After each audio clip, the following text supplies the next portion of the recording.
Assalamualaikum warahmatullahi wabarakatuh. Perkenalkan, saya Zulal Rizky dari Pendidikan Vokasional Teknik Mesin kelas B. Nah, kali ini saya akan memaparkan apa itu K3 untuk memenuhi tugas ujian akhir semester mata kuliah K3 dengan dosen pengampu Profesor Wahyu Susyono. Keselamatan dan kesehatan kerja. Yang pertama ada alat pelindung diri atau APD. APD ini mempunyai kemampuan untuk melindungi seseorang yang fungsinya mengisolasi sebagian atau seluruh tubuh dari potensi bahaya di tempat kerja. Nah, ada beberapa jenis APD dan fungsinya. Yang pertama seperti helmet yang berfungsi pelindung kepala, safety belt, fungsi untuk melindung diri ketika bekerja atau di atas ketinggian. Yang ketiga ada safety shoes atau sepatu untuk mencegah kecelakaan fatal yang menimpa kaki karena benda tajam atau berat. Dan ada sepatu karet atau biasa disebut sepatu bot yang didesain khusus untuk pekerja yang berada di area basah. Biasanya untuk kuli bangunan seperti pengaduk semen gitu. Nah, yang ini ada sarung tangan yang berfungsi untuk melindungi tangan dari jenis pekerjaan yang dapat mencedera tangan. Misal kayak pengepul batu, penghancur batu.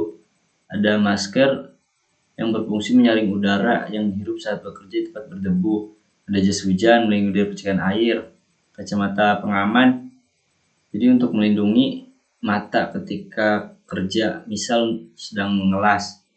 Terus ada penutup telinga untuk melindungi telinga ketika bekerja di tempat yang bising, yang berisik, sangat berisik.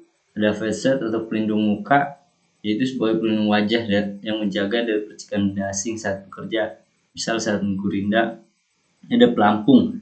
Pelampung ini berfungsi untuk pengguna yang berada di atas air atau di permukaan air agar terhindar dari resiko tenggelam. Biasanya kebanyakan di pantai atau di tempat renang. Nah, ketiga ini ada peraturan perundang-undangan. Undang-undang mengatur mengenai ketiga yang meliputi tempat kerja, hak dan kewajiban pekerja serta kewajiban pimpinan tempat kerja. Produk hukum yang mengatur tentang ketiga diantaranya adalah Undang-Undang Nomor 1 Tahun 1970 tentang Keselamatan Kerja dan Undang-Undang Nomor 23 Tahun 1992 tentang Kesehatan. Nah, dalam Undang-Undang Nomor 1 Tahun 1970 tentang Keselamatan Kerja, jadi isi undang-undang adalah keselamatan kerja yang di dalamnya antara lain memuat istilah-istilah ruang lingkup, syarat-syarat keselamatan kerja, pengawasan, pembinaan, panitia pembina, keselamatan, kesehatan kerja, kecelakaan, kewajiban, dan hak tenaga. Nah, kalau maksud dari Undang-Undang Nomor 23 Tahun 1922 tentang kesehatan, jadi maksud itu menyatakan bahwa secara khusus perusahaan berkewajiban memeriksakan kesehatan badan, kondisi mental, dan kemampuan fisik pekerja yang baru maupun yang akan dipindahkan ke tempat kerja baru sesuai dengan sifat-sifat pekerjaan yang diberikan kepada pekerja serta pemeriksaan kesehatan secara berkala. Nah, ada yang namanya manajemen risiko. Apa sih manajemen risiko? Manajemen risiko itu adalah suatu upaya mengelola risiko untuk mencegah terjadi kecelakaan yang tidak diinginkan secara komprehensif, terencana, dan struktur dalam suatu kesisteman yang baik. Nah, ada beberapa langkah manajemen risiko, yaitu menentukan konteks, melakukan identifikasi risiko, penilaian risiko, pengendalian risiko, pemantauan dan tinjauan ulang, komunikasi dan konsultasi. Nah, kita bahas di slide selanjutnya. Identifikasi risiko merupakan suatu proses yang secara sistematis dan terus-menerus dilakukan untuk mengidentifikasi kemungkinan timbulnya risiko atau kerugian terhadap kekayaan, hutang, dan personil perusahaan. Nah, penilaian risiko adalah kegiatan penilaian atas kemungkinan kejadian yang mengancam pencapaian tujuan dan sasaran instansi pemerintah. Pengendalian risiko atau disebut risk control merupakan tahapan terakhir yang harus seorang atau perusahaan lakukan setelah mereka mengetahui risiko yang akan dihadapi dan menganalisis risiko tersebut. Di sini letak asuransi bekerja untuk membantu seseorang atau perusahaan mengantisipasi risiko yang akan dihadapi, mengukur dan memantau dan mengevaluasi kinerja keselamatan dan kesehatan kerja, serta melakukan tindakan pencegahan dan perbaikan. Yang terakhir, meninjau secara teratur dan meningkatkan pelaksanaan SMK atau Sistem Manajemen Keselamatan dan Kesehatan Kerja secara berkesinambungan dengan tujuan meningkatkan kinerja, keselamatan, dan kesehatan kerja. Ini yang terakhir, komunikasi dan konsultasi manajemen risiko. Jadi hasil manajemen risiko itu harus dikomunikasikan dan diketahui oleh semua pihak yang berkepentingan sehingga memberikan manfaat dan keuntungan bagi semua. Misal manajemen harus memperoleh informasi yang jelas mengenai semua risiko yang ada di bawah kendalinya, dan para pekerja juga berhak tahu informasi itu untuk untuk mereka agar tahu potensi bahaya yang ada di tempat kerja sehingga mereka dapat bekerja atau beraktivitas dengan aman. Nah, selain itu, pemasok, kontraktor, dan masyarakat pun berhak tahu agar potensi bahaya yang dapat timbul dan akan berpengaruh terhadap keselamatannya dapat diminimalisir.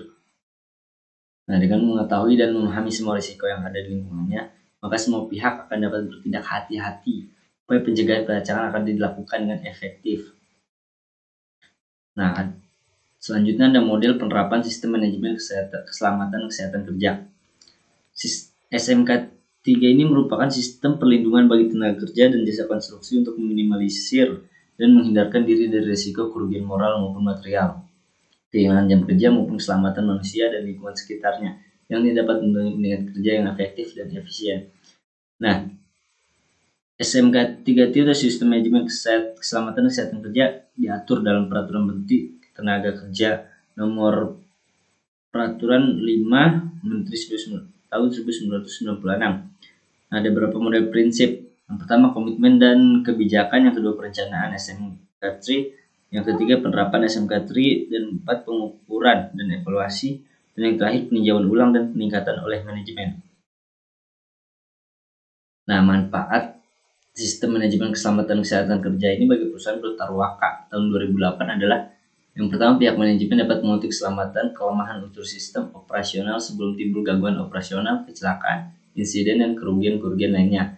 Yang kedua, dapat ikuti gambaran secara jelas dan lengkap tentang kinerja K3 di perusahaan.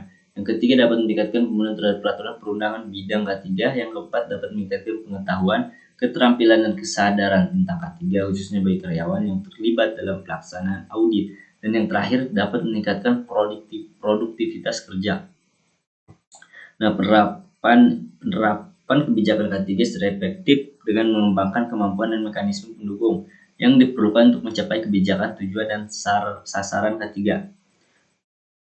Nah, yang harus diperhatikan oleh perusahaan dalam penerapan K3 SMK 3 ini adalah: yang pertama, jaminan kemampuan. Yang kedua, dukungan tindakan, identifikasi sumber bahaya dan pengendalian risiko, pengukuran dan evaluasi, tinjauan oleh pihak manajemen. Nah, kesehatan kerja apa itu? Kesehatan kerja adalah semua ilmu dan penerapannya untuk mencegah terjadi kecelakaan kerja, penyakit akibat kerja. Dan kesehatan dan selamat kerja adalah bidang yang terkait dengan kesehatan, keselamatan, dan kesejahteraan manusia yang bekerja di sebuah institusi maupun lokasi proyek. Nah, untuk K3 ini memiliki tujuan yang berdasarkan Undang-Undang Nomor 1 Tahun 1970. Yang pertama, melindungi dan menjamin keselamatan setiap tenaga kerja dan orang lain di tempat kerja. Dua, menjamin setiap sumber produksi yang dapat digunakan secara aman dan efisien. Yang ketiga, meningkatkan kesejahteraan dan produktivitas nasional. Nah, tugas pelayanan kesehatan kerja: yang pertama, pemeriksaan kesehatan sebelum kerja, pembinaan dan pengawasan atas pekerjaan terhadap tenaga kerja, dan terakhir, pembinaan dan pengawasan terhadap lingkungan kerja. Nah, K3 ini memiliki dasar hukum PP K3 atau penerapan. Nah, yang pertama ada di Undang-Undang Nomor 1 Tahun 1970 Pasal 10 tentang keselamatan kerja. Kedua, Permenaker Nomor 4 Men 1987 tentang panitia pembina K3 serta tata cara penunjukan ahli keselamatan kerja. Yang ketiga, Permenaker Nomor 2 Men 1992 tentang tata cara penunjukan kewajiban dan wewenang ahli keselamatan kesehatan kerja. Dan yang terakhir ada di Peraturan Menteri Ketenagakerjaan Nomor 5 Tahun 1996 tentang audit sistem manajemen keselamatan dan kesehatan kerja. Oke, terima kasih. Ini dapat ini yang saya sampaikan. Wassalamualaikum warahmatullahi wabarakatuh.